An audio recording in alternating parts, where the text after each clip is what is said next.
Hello guys, welcome back to my YouTube channel. তো আজকে আমি যেই ভিডিওটা করছি সেটা খুব ইম্পর্ট্যান্ট একটা ভিডিও ফার্স্ট অফ অল, আর খুব সিরিয়াস একটা ম্যাটার নিয়ে আমার মনে হলো এটা যদি আমি স্প্রেড করতে পারি, কারণ এই প্রবলেমটা অনেকেই ফেস করে, বা যখন ফেস করে তারা এই প্রবলেমটার ব্যাপারে জানে না, তারা ভয় পেয়ে যায় যে এটা কী রকম, কী জিনিস, কী হয়ে গেল আমার।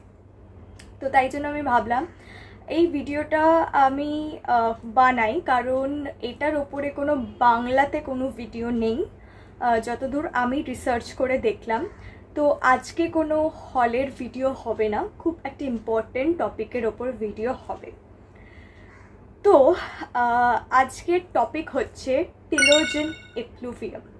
আমি এটা নিয়ে আজকে কথা বলবো তোমাদের সাথে। ফার্স্ট অফ অল আমি আমার অডিয়েন্সের কাছে, মানে যাদের কাছে আমার ভিডিওটা পৌঁছেছে বা যারা আমার ভিডিওটা দেখছো, তাদেরকে আমি বলবো তোমরা নিশ্চয়ই আমাকে একদম ভিডিও 1, যেটা আমি একদম ফার্স্ট ভিডিও করেছিলাম, সেখান থেকে আমাকে দেখে আসছো। তো আমি তোমাদেরকে একটা জাস্ট কোয়েশ্চেন করতে চাই, কিছু কি ডিফারেন্স আমার মধ্যে দেখতে পাচ্ছো? ডেফিনেটলি যদি তোমরা ফার্স্ট ভিডিও থেকে আমাকে ফলো করে থাকো তাহলে একটা চেঞ্জেস আমার মধ্যে নোটিস করবে। তো সেটা কি তোমরা কি জানো? তো আমি তোমাদেরকে 5 সেকেন্ড টাইম দিচ্ছি, দেখি কমেন্ট বক্সে জানাও কি ডিফারেন্স দেখতে পাচ্ছ। অনেক ফালতু বকলাম, যাই হোক, এবার আমি আমার মেন জিনিসটা বলি টেলোজেন এফ্লুভিয়ামের ব্যাপারে।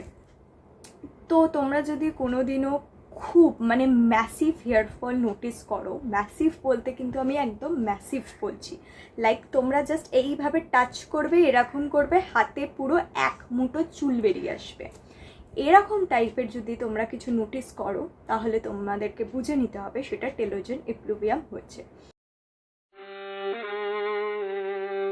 আমাদের ডেলি বেসিসে যেই হেয়ার লসটা হয় বা হেয়ার ফলটা হয় সেটা কিন্তু 50 to 100 হেয়ার্স হয়, ঠিক আছে? 100-এর বেশি যদি কারোর হেয়ার ফল হয় তাহলেও মনে হয় সেটাকে নর্মাল হিসেবেই ধরা হয়। কিন্তু আমি তোমাদের যেটা বলছি, জাস্ট হাত দেবে, এরকম করে হাতের মধ্যে গুছো চুল বেরিয়ে আসবে, তখন কিন্তু বুঝতে হবে যে তোমার কিন্তু কিছু একটা প্রবলেম হচ্ছে, তোমার কিছু ঠিক নেই। তো হ্যাঁ, মেনলি তোমরা কি চেঞ্জেস দেখতে পেয়েছো বা কমেন্ট করেছো সেটা তো আমি এখনই দেখতে পাচ্ছি না, বিকজ আমি এখন ভিডিওটা করে নিচ্ছি। তো হ্যাঁ, আমার সাংঘাতিক পরিমাণে চুল পড়ে গেছে। যারা আমার ফার্স্ট সেকেন্ড ভিডিওগুলো দেখে থাকবে, একদম নায়িকা হল দিয়ে যেগুলো আমি স্টার্ট করেছিলাম, আমার খুব সুন্দর চুল ছিল, অনেক বড় চুল ছিল আর ঘন ছিল আর একদম ব্ল্যাক চুল ছিল।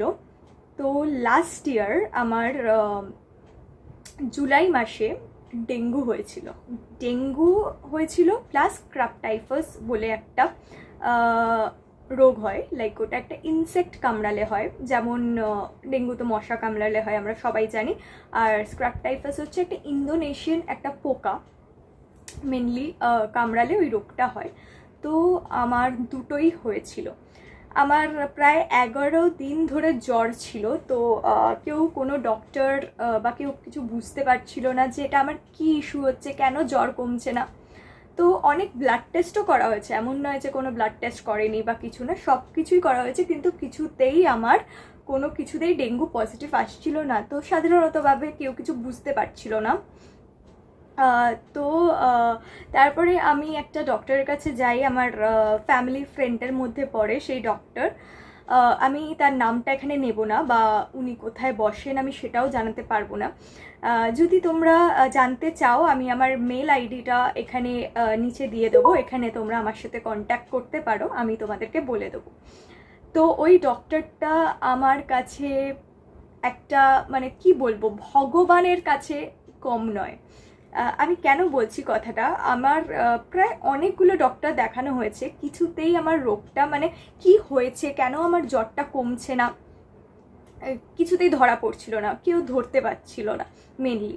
তো লাস্টে যখন আমি ডক্টরের কাছে যাই, উনি আমাকে ডেঙ্গু টেস্ট করতে বলেন। এর আগেও কিন্তু আমার ডেঙ্গু টেস্ট হয়েছে, কিন্তু আমার কিছু রেজাল্টে কিছু বেরোয়নি, কোনো কিছু পজিটিভ বেরোয়নি, অলওয়েজ নেগেটিভই এসেছে। তো লাস্ট টাইম যখন আমি ডেঙ্গু টেস্ট করাই, আর ওনার একটা মনে একটা কি বলবো, মনে হয়েছে যে স্ক্রাব টাইফাসের টেস্টটা একবার করে নাও, দেখো কি হয়। তো তাই জন্য আমাকে আমার বাবা মা ওই টেস্টটাও করিয়েছিলেন। তো তারপরে এটা রেজাল্টে এলো যে আমার ডেঙ্গু হয়ে প্রায় সেরে গেছে। তো আমি ডেঙ্গু হয়ে গেছে, আমার পুরো পিরিয়ডটা কেটে গেছে, আমি একদম লাস্ট স্টেজে আছি, ডেঙ্গুর প্রায় কমে যাচ্ছে সেই টাইমটায়। তো ওই রকম একটা রিপোর্টে এসেছে। আর যেটা বেরিয়েছে সেটা হচ্ছে স্ক্রাব টাইফাস পজিটিভ বেরিয়েছে আমার। তো এই দুটো রোগই আমি বলে দিচ্ছি, এটা কিন্তু সাংঘাতিক। মানে এতে অনেক কিছুই হয়ে যেতে পারতো, কিন্তু কি বলবো, বাই গড গ্রেস, টাচউড, আমার সেরকমভাবে হয়নি। কিন্তু ওই যে বললাম, একটাই প্রবলেম হচ্ছিল, আমার জ্বর কিছুতেই কমছিল না, আর আমার স্টেবিলিটি একদম নষ্ট হয়ে গেছিলো। আমি উঠে দাঁড়াতে অবধি পারছিলাম না, আমি হাঁটতে পারছিলাম না, আমার পায়ে এত সাংঘাতিক ব্যথা ছিল, আর কাঁপুনি, পাগলের মতো কাঁপুনি। সেটা নর্মাল জ্বর হলেও এরকম কাঁপুনি হয় না, যেটা আমি ফেস করেছি। তো বেশ কিছু মাস আমার এইটা নিয়ে চললো, আমি পুরো সুস্থ হয়ে উঠলাম, প্রায় অক্টোবরের মধ্যেই আমি সুস্থ হয়ে গেছিলাম। আর নভেম্বরের লাস্টের দিকে, একদম লাস্ট উইকে, নভেম্বর শেষ হবে সেই উইকে, লাস্ট মানে একদম মান্থের লাস্টে আমি নোটিস করি আমার সাংঘাতিক পরিমাণে চুল পড়ে যাচ্ছে। লাইক আমি যদি মাথায় তেল দিই, আমি যদি মাথায় শ্যাম্পু করি, বা আমি যদি চিরুনি দিয়ে আছড়াই, বা নর্মাল আমাদের একটা মেয়েদের হ্যাবিট আছে না এরকম চুল করা বা হাত দেওয়া, সেটাও যদি করি, আমার গুছো গুছো চুল পড়ছিল। আমি আমার প্রিভিয়াস ছবিগুলো এখানে দিয়ে দেবো, তোমরা দেখে নিও। মানে আমি যে এখন এই পুরোটা বলছি, আমার কোথাও একটা ইমোশন কাজ করছে যে আমি কি কি স্টেজ মানে পার করে এসেছি। আমি অত ডিটেলসে তো এখানে সবটা বলতে পারছি না, তাহলে ভিডিওটা অনেক বড় হয়ে যাবে। তো আমি জাস্ট আমার যেটা হয়েছিল আমি তোমাদেরকে ছোট করে বললাম। আর এরকমভাবে সাংঘাতিক চুল পড়ে গেছিলো। ইভেন এমনও একটা দিন এসেছে আমার চুলের টাক পড়ে গেছিল, লাইক এই জায়গাটা পুরো টাক ফাঁকা হয়ে গেছিল। তো আমার তখন কলেজ চলছিল, আমি তখন 5th সেমিস্টারে ছিলাম। হ্যাঁ, 4th থেকে শেষ হয়েছিল, আমার 5th সেমিস্টারে আমি ছিলাম। তো তখন আমাকে কলেজ তো করতেই হতো, ক্লাসেস তো জয়েন করতেই হতো, না হলে আমার পড়াশুনো হ্যাম্পার হতো। তো আমি কিন্তু ওই চুল নিয়েই ম্যানেজ করে এখানে ওখানে ক্লিপ আটকে একটা স্টাইল মতো করে কোনোভাবে একটা ছোট এইটুখানি খোপা বেঁধে আমি কিন্তু ক্লাসেস করেছি। আমি মেনলি খুব ঘাবড়ে গেছিলাম যখন আমার এটা হয়েছিল, কারণ এটা নর্মালি কারোর হয় না। আর যদি তোমাদের এটা হয়, আর তুমি যদি তোমার কোনো ফ্রেন্ডসদেরকে, কোনো রিলেটিভসদেরকে, বাবা মা বলছি না কিন্তু, একমাত্র বাবা মা যারাই বুঝবে প্রবলেমটা কী। তো আমি বাবা মা বাদ দিয়ে বলছি, রিলেটিভস, ফ্রেন্ডস, আরও আননোন পিপল, তুমি যাদেরকেই এই ব্যাপারটা জিজ্ঞাসা করবে যে কেন আমার এত চুল পড়ছে, এটা কি নর্মাল কি অ্যাবনর্মাল, ওরা কিন্তু সবাই তোমাকে একটা কথাই বলবে, আরে এটা চাপ নিস না, এটা খুবই নর্মাল ব্যাপার, আমাদের এত এত চুল পড়ে রোজ, এত এত চুল পড়ে, এখানে পড়ে থাকে সেখানে পড়ে থাকে। এই সব কথাতে তোমরা একদম কান দেবে না, কারণ টেলোজেন এপ্লুভিয়াম কিন্তু সাধারণ জিনিস নয়। হ্যাঁ, এটা উইদাউট ট্রিটমেন্টও তোমাদের কমতে পারে, কিন্তু আমি সাজেস্ট করব ট্রিটমেন্টটা নেওয়া ইম্পর্টেন্ট, তাড়াতাড়ি সেরে উঠবার। আর একটা জিনিস বলে দিই, এটা কিন্তু কোনো ছোঁয়াছাই রোগ নয়। তো যদি তোমার সাথে কেউ আনবিহেভ, মানে কি বলবো, বলে যে তুই আমার পাশে বসিস না বা এক্সেট্রা, না, আমার সাথে এরকম কেউ কিছু করেনি, আমি তাও বলে দিচ্ছি, কারণ এখানকার লোকেদের মেন্টালিটি তো সব সময় ঠিক থাকে না। তো আমি জাস্ট বলে দিচ্ছি, এটা কোনো ছোঁয়াছুঁয়ি রোগ না, তো এটা নিয়ে কোনো ভয় পাওয়ার কোনো প্রবলেম নেই। এটা তোমরা যদি ট্রিটমেন্ট না করো তাহলেও কমে যাবে, কিন্তু প্রসেসটা, টাইমটা অনেক দিন লাগবে। ট্রিটমেন্ট করলে হয়তো তোমার একটু কম লাগবে। তো আমার সাংঘাতিক চুল পড়ছিল, আমি তোমাদের হয়তো ছবিগুলো দিয়ে দিয়েছি অলরেডি। তো এই করে তো আমার অনেক জায়গায় এরকম টাক টাক পড়ে গেছিলো, এই জায়গাটা ফাঁকা হয়ে গেছিলো, সেগুলো ছবিতে দেখতে পারবে তোমরা। তারপরে আমি কি করব, তারপরে আমাদের বাড়ির কাছেই, খুব কাছে বলবো না, 10 to 15 মিনিটসের ডিস্টেন্সে একটা ডার্মেটোলজিস্ট বসে। তো আমরা তাকেই মেনলি কোনো স্কিন রিলেটেড কোনো প্রবলেম হলে আমরা তাকেই দেখাই, তার কাছেই যাই। তো তার কাছে গেছিলাম। তো উনি আমাকে ফার্স্টেই জিজ্ঞেস করেছিল তোমার কি রিসেন্টলি কোনো সিভিয়ার কিছু রোগ হয়েছিল, সিভিয়ার কিছু দিয়ে তুমি কি গেছো কোনো স্টেজ দিয়ে। তখন আমি বললাম হ্যাঁ আমার ডেঙ্গু প্লাস স্ক্রাব টাইফাস হয়েছিল, আমি 1 মাস প্রায় অসুস্থ ছিলাম, তারপরে আস্তে আস্তে ওষুধ খেয়ে খেয়ে কমেছে। তো তখন আমাকে উনি বোঝালেন তোমার টেলোজেন এপ্লুভিয়াম হয়েছে, এটা মেনলি খুব বড় সড়ো রোগ হলে হয়, খুব বড় সড়ো অ্যাংজাইটি বা টেনশন করলে হয়। তো এটা খুবই একটা নর্মাল ব্যাপার, অনেকেরই হয়ে থাকে, হয়তো ইন্ডিয়া বা মেনলি আমি ওয়েস্ট বেঙ্গলই ধরছি বা কলকাতা, হয়তো এই রোগটার ব্যাপারে সবাই খুব মানে বেশি কিছু জানে না, সবাই এটা খুব ইজিভাবে নেয়, হয়তো সবাই নর্মালি নেয় চুল পড়ে যাচ্ছে বয়স হচ্ছে, বা আমি খুব চুলের যত্ন করিনি বলে চুল পড়ে যাচ্ছে, বা এখানে ওখানে ঘষা লাগছে বলে পড়ে যাচ্ছে, কিন্তু এটা কিন্তু সেই ব্যাপার নয়। তো এটা টেলোজেন এপ্লুভিয়াম হয়েছে, বড় কোনো রোগের মধ্যে দিয়ে গেলে এটা অনেকেই ফেস করে, প্লাস অনেকের যদি কোনো বড় সড়ো অপারেশন হয় তাহলেও তারা এইটা ফেস করে। তো তারপরে উনি আমাকে কিছু টেস্ট দিলেন করতে, ব্লাড টেস্ট। তো সেটার মধ্যে আয়রন ডেফিসিয়েন্সি আমার কম, মানে আয়রন ডেফিসিয়েন্সি ছিল। তো সেটার জন্য উনি আমাকে একটা ট্যাবলেট দেন, ওটা আমাকে 1 মাস খেতে হয়েছে।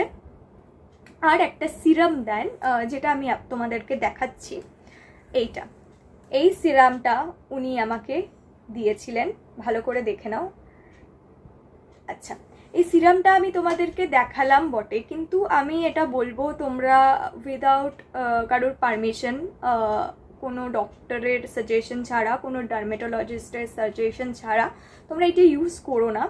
কারণ এটা আমাকে আমার যা প্রবলেম হয়েছে সেটার জন্য উনি আমাকে অফার করেছিলেন, উনি আমাকে এটা দিয়েছিলেন, প্রেসক্রাইব করেছিলেন।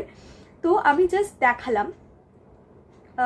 এই সিরামটা আমি প্রায় কত বলবো 4-5 মাস ধরে অ্যাপ্লাই করেছি।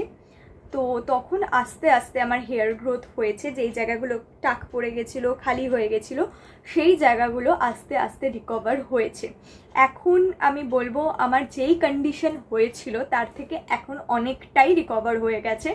আমি সেইভাবে চুলটা খুলে তোমাদেরকে দেখাবো না, কারণ আমার আর এই জিনিসটা ভালো লাগে না, কারণ আমি যেইটার মধ্যে দিয়ে গেছি আই ডোন্ট নো, আমার জাস্ট সেভাবে ভালো লাগে না ওইভাবে দেখাতে। আমি জাস্ট তোমাদেরকে দেখিয়ে দিচ্ছি, এখন অনেকটাই ঠিক হয়ে গেছে, দেখতে পাচ্ছ। হয়তো আমি চুলটা কাটাবো, কারণ নিচটা আরও খুব বাজে হয়ে গেছে। তো দেখি। আর নর্মালি এখন একদম যেরকম আগে আমার চুল পড়তো, এমনি জাস্ট চুল আঁচড়ালে বা জট পড়লে যেরকম 1-2টো চুল পড়ে সেরকমই চুল পড়ে এখন। আমার টেলোজেন এপ্লুভিয়ামটা এখন কিন্তু একদম সেরে গেছে। আমার মেনলি এই ভিডিওটা করার পারপাস একটাই, যাদের এই ইস্যুটা হচ্ছে, যাদের এই প্রবলেমটা হচ্ছে, ঘাবড়িও না, তোমরা পারলে একবার ডার্মেটোলজিস্ট দেখিয়ে নাও, তোমাদের চেনাশুনো, প্লাস তোমরা ভালো করে খাওয়া দাওয়া। আচ্ছা, খাওয়া দাওয়ার যদি আমি কথা বলি তাহলে কিন্তু মেনলি আমি বলছি টেলোজেন এপ্লুভিয়াম যখন হয় তখন স্পিনাচটা খুব ইম্পর্টেন্ট খাওয়ার, শাক। তো সেটা আমাকে কন্টিনিউ খেয়ে যেতে হয়েছে। আমি পুরো শীতের টাইমটাতে আমি স্পিনাচ খেয়েছি, প্লাস অনেক তোমাদের ড্রাই ফ্রুটস খেতে হবে, কারণ আমার কিন্তু আয়রন ডেফিসিয়েন্সিও টেস্টে এসেছিলো। তো তাই জন্য আমাকে অনেক ড্রাই ফ্রুটসও খেতে হয়েছে, লাইক কাজু বাদাম, নর্মাল যেই বাদামগুলো হয় সল্টেড ওই বাদাম, তারপরে আমন্ড, আরও অনেক কিছু। হ্যাঁ, ওই যে আরেকটা হয় না, ওটাকে কি যেন বলে, আখরোট, হ্যাঁ আখরোটও খেতে হয়েছে। তো এইগুলো তোমাদের কন্টিনিউয়াসলি খেয়ে যেতে হবে। স্পিনাচ খেতে হবে, যা যা সবজি আছে সেটা খাওয়া একটু বাড়াতে হবে। আমি সেরকম সবজি খেতে ভালোবাসি না, তাই জন্য আমার ক্ষেত্রে একটু প্রবলেম হয়ে গেছিলো, বাট আমি রেগুলার কিন্তু আমার লাঞ্চে শাক রাখতাম। স্পিনাচটা খুব ইম্পর্টেন্ট এই টাইমে খাওয়া। তো আস্তে আস্তে আমার এটা একদমই কমে গেছে। কিন্তু এটার যেমন আমি যে সিরামটা দেখালাম তোমাদেরকে, এটার যেমন খুব ভালো অ্যাকশন নিয়েছে, এটা যেমন খুব ভালো কাজ করেছে আমার ওপর, খুব ভালো রিকভার হয়ে গিয়েছে আমার জিনিসটা, এটার কিন্তু ডিসঅ্যাডভান্টেজেসও আছে। শুধু এই সিরামটার বলবো না, মানে এই রোগটার, এটাও তো একটা রোগ বলেই আমরা ধরতে পারি, তো এটারও একটা ডিসঅ্যাডভান্টেজ আছে, সেটা হচ্ছে তোমার চুলের কোয়ালিটি কিন্তু আর আগের মতো থাকবে না। যাদের যাদের ডেঙ্গু হয়েছে তারা নিশ্চয়ই জানো যে কিছু না কিছু প্রবলেম হয়ে থাকে। যদি তোমাদের ডার্মেটোলজিস্ট কিছু সাজেস্ট করে সিরাম, শ্যাম্পু, ওইগুলোই ইউজ করতে হবে, অন্য আদার্স বাইরের কোনো প্রোডাক্ট ইউজ করলে চলবে না। আমি ফার্স্টে তো খুব ঘাবড়ে গেছিলাম, আমি ভাবলাম হয়তো আমার নর্মাল আমি যেই রেগুলার শ্যাম্পু ইউজ করি সেটার প্রবলেম, আমি সেটার নামটা নেব না। তো তারপরে ভাবলাম আমি একটু হার্বাল শ্যাম্পুতে শিফট করি। তো মামা আর্থের আমি অনিয়ন এর যেটা পাওয়া যায় পুরো সেটটা, ওটা ইউজ করতে শুরু করলাম, ওটার অয়েলটা দিতে শুরু করলাম, ওটার শ্যাম্পু কন্ডিশনার ওটা ইউজ করতে শুরু করলাম, কিন্তু আমার কিন্তু কোনো লাভ হয়নি। তারপরেও আমার সাংঘাতিকভাবে চুল পড়েছে। আমি তোমাদেরকে বলতে পারি আমার 50%-এর থেকে বেশি চুল পড়ে গেছিলো, মানে কিছু জাস্ট ছিল না। ছবি যখন তোমরা দেখবে তখন বুঝতে পারবে কি কন্ডিশন হয়ে গেছিলো। এটা বলছিলাম, এটা হওয়ার পর কিন্তু চুলের কোয়ালিটি যেটা তোমার আগে ছিল সেটা কোনো দিনও ফিরে আসবে না, যতই তুমি ট্রিটমেন্ট করিয়ে নাও। মানে আমি যতটা রিসার্চ করে যতটা বুঝতে পেরেছি, এটা আমি আমার রিসার্চের থ্রু দিয়ে বলছি, যে সেই কোয়ালিটি আর কোনোদিনও ফিরবে না। গ্রোথ হয়তো পুরোপুরি হয়ে যাবে তোমার, সেটা কোনো ইস্যু নেই, কিন্তু কোয়ালিটিটা অনেক মানে বাজে হয়ে যাবে, খুব রাফ হয়ে যাবে। আমি যতই শ্যাম্পু ইউজ করি না কেন, আমি যতই অয়েল ইউজ করি না কেন, কোয়ালিটি কিন্তু আমি আজ অবধি আমার আগের চুলের মতো পাইনি। আর টেলোজেন এপ্লুভিয়াম, এই যে দেখতে পাচ্ছ আমি যে এইরকম করছি, যখন তোমার ওটা হবে তখন তুমি দেখবে তোমার হাতে এরকম গুছো চুল বেরিয়ে আসবে, এত চুল বেরিয়ে আসবে, ঠিক আছে? যতবার তুমি চুলের মধ্যে হাত দেবে ততবার ওরকম গুছো গুছো চুল বেরিয়ে আসবে, সেটা কিন্তু টেলোজেন এপ্লুভিয়াম। এবার সবাই হয়তো এটা মানতে চাইবে না, সবাই হয়তো এটা বিশ্বাস করতে চাইবে না প্রথম প্রথম, কিন্তু তাদেরকে কিন্তু তোমরা এটা বুঝিও। আর হ্যাঁ, ডক্টরের সাজেশন নিও, ডক্টর অবশ্যই দেখিও, কারণ তোমার অন্য কিছু হয়ে থাকতে পারে, টেলোজেন এপ্লুভিয়াম নাও হতে পারে, সবার তো আলাদা আলাদা জিনিস হয়। তো আমি জাস্ট আমার স্টোরিটা শেয়ার করলাম। আমি দেখেছি এটা নিয়ে অনেক হিন্দিতে ভিডিও আছে, অনেক ইংলিশে ভিডিও আছে, কিন্তু বাংলাতে কোনো কেউ এটা সম্বন্ধে বলেনি। তো আমি জাস্ট এটা চেষ্টা করলাম যদি একজনেরও হেল্প হয়ে থাকে এই ভিডিওটা দেখে, কারণ এই স্টেজটা যখন মানে এই স্টেজটা দিয়ে যখন আমি যাচ্ছিলাম, মানে আমি সাংঘাতিক ডিপ্রেসড হয়ে গেছিলাম। কারণ দেখো, মেয়েদের কিন্তু সৌন্দর্য তাদের চুলে, আর আমার নিজের মধ্যে আমার চুলটা সব থেকে ফেভারিট। আমি আমার চুল খুব ভালোবাসি। তো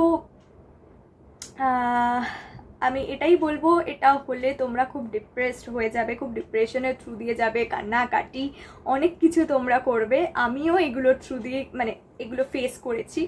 তো এগুলো খুব কমন জিনিস, কিন্তু তোমরা হাল ছাড়বে না, তোমরা কিন্তু ভালো করে ট্রিটমেন্ট করাবে, ভালো খাওয়া দাওয়া করবে, আস্তে আস্তে ডেফিনেটলি এই কন্ডিশনটা ইমপ্রুভ হয়ে যাবে।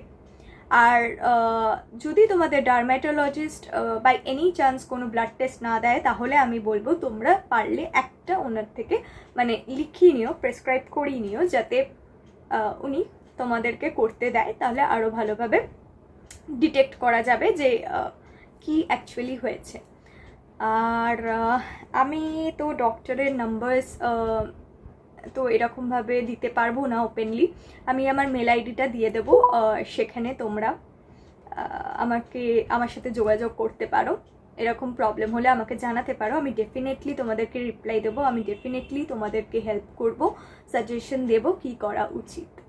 আর একটা জিনিস আমার মনে হলো একটু অ্যাড করে দিই, সেটা হচ্ছে তোমাদের কিন্তু দিনের সাথে সাথে মানে যেদিন থেকে স্টার্ট হবে সেদিন থেকে কিন্তু আস্তে আস্তে চুল পড়াটা বাড়তে থাকবে, এটাই কিন্তু টেলোজেন এপ্লুভিয়ামের নিয়ম। আর যখন সারতে শুরু করবে, একদম সেরে যেতে স্টার্ট হবে, তখন কিন্তু চুল পড়াটা আস্তে আস্তে কমে যাবে, একদম যেরকম নর্মাল বেসিসে চুল পড়ে সেরকম চুল পড়বে। তো এটাই ছিল আজকের ভিডিও। আমি জানি ভিডিওটা খুব সিরিয়াস টপিকের উপর হয়ে গেছে, কিন্তু আমার মনে হলো এটা নিয়ে ভিডিও করা খুব দরকার, কারণ আমি এটা ফেস করেছি। জানি না এটা আর কতজন ফেস করছে। এটা কিন্তু ছেলেদেরও হতে পারে, তো এটা ছেলে বা মেয়ে দুজনদের পক্ষেই কিন্তু হেল্পফুল এই জিনিসটা, যেটা আমি নিয়ে ভিডিওটা করলাম। আর তোমরা আরও অনেক ভিডিওস পেয়ে যাবে, গুগল করতে পারো, গুগলে তোমরা অনেক ইনফরমেশন পেয়ে যাবে এটার ব্যাপারে। তো হ্যাঁ, এটাই ছিল আমার স্টোরি টেলিজেন এপ্লুভিয়ামের। আর হ্যাঁ, এটার সময় আমি খুব ডিপ্রেশনের থ্রু দিয়ে গেছিলাম। প্লাস এখনও যদি বাই চান্স যদি কোনো চুল পড়ে আমার ভয় লেগে যায়, এটা অ্যাটাক মতো হয়ে যায়, ফিয়ার অ্যাটাক, যে আবার কি হয়ে গেল কিছু স্টার্ট। কিন্তু না, বাই গড গ্রেস আমার এখন কোনো প্রবলেম নেই, এখন সেরে গেছে অনেকটাই। হ্যাঁ, চুলের কন্ডিশন এখন অনেক খারাপ, কিন্তু এখন আমি কোনো ট্রিটমেন্ট চুলের করাতে পারছি না। আগে আমি চাই যতটা গ্রো করার আগে করে যাক, তারপরে আমি আবার সব কিছু স্টার্ট করব। আমি 6 মাস 7 মাস কিন্তু কোনো বাইরের কোনো শ্যাম্পু ইউজ করিনি। আমাকে ডক্টরই একটা প্রেসক্রাইব করে দিয়েছিল শ্যাম্পু, আমি সেটাই ইউজ করতাম। আর হ্যাঁ, এখন কয়েকদিন হলো আমি আবার আমার নর্মাল রুটিনে ফিরে এসেছি। হ্যাঁ, তো দেখি কি হয়। যদি তোমাদের এটার উপরে কোনো আপডেট দরকার হয় তাহলে আমি আবার একটা ভিডিও বানাবো, সেটাতে কোনো প্রবলেম নেই। আর তোমরা নর্মাল নারকেল তেলই এই টাইমটাতে ইউজ করতে পারো। আমি সাজেস্ট করব একদম নর্মাল রিয়েল অরিজিনাল নারকেল তেল ইউজ করতে, সেটাই হেল্পফুল এটার জন্য। আর কোনো বাইরের কোনো প্রোডাক্ট ইউজ করবে না এই টাইমটাতে, একটুখানি সিরিয়াস থাকবে। হ্যাঁ, আমার তো মনে হচ্ছে আমি সবকটাই ইম্পর্টেন্ট পয়েন্টস তোমাদেরকে বলে দিয়েছি। আর কোনো কিছুতে সাজেশন হেল্প লাগলে আমাকে মেল করতে পারো। আমি আমার ইনস্টা আইডিটাও এখানে দিয়ে দেব, তোমরা দেখে নিও। আর হ্যাঁ, এটাই ছিল আমার স্টোরি, জাস্ট তোমাদের সাথে শেয়ার করলাম। ভালো লাগলে, কারোর যদি হেল্প হয় তাহলে আমাকে জানিও অবশ্যই। আর লাইক, শেয়ার, সাবস্ক্রাইব করে দিও। কেউ করছো না, ভিউজ আসছে কিন্তু কেউ করছে না সাবস্ক্রাইব, একটু করো। হ্যাঁ, দেখা হচ্ছে নেক্সট কোনো ভিডিওতে। আমি অনেক কিছু প্ল্যান করেছি, করব আস্তে আস্তে। আর প্লিজ তোমরা সবাই আমার পাশে থেকেও একটুখানি হেল্প করো আমাকে এই চ্যানেলটা যাতে আমি একটু গ্রো করতে পারি, কারণ আমার খুব দরকার। যদি কোনোদিনও পসিবল হয় আমি অনেক এরকম স্টোরি তোমাদের সাথে শেয়ার করব। লাইফ তো কোনোদিনই একরকম যায় না। তো হ্যাঁ, সবারই অনেক স্টোরিজ থাকে, তো গল্প করতে কান্না ভালো লাগে, তো এরকমভাবেই একদিন বসে পড়বো, গল্প করব তোমাদের সবার সাথে। আর জানিও ভিডিওগুলো কেমন হচ্ছে, আমি তো কোনো ফিডব্যাক পাচ্ছি না, তো আমি বুঝতে পারছি না যে ঠিকঠাক করতে পারছি কি না। আর হ্যাঁ, এটুকুই, এখানেই আমি ভিডিওটা শেষ করছি। সবাই ভালো থেকো, সুস্থ থেকো, দেখা হচ্ছে পরের ভিডিওতে। Bye bye, see you soon.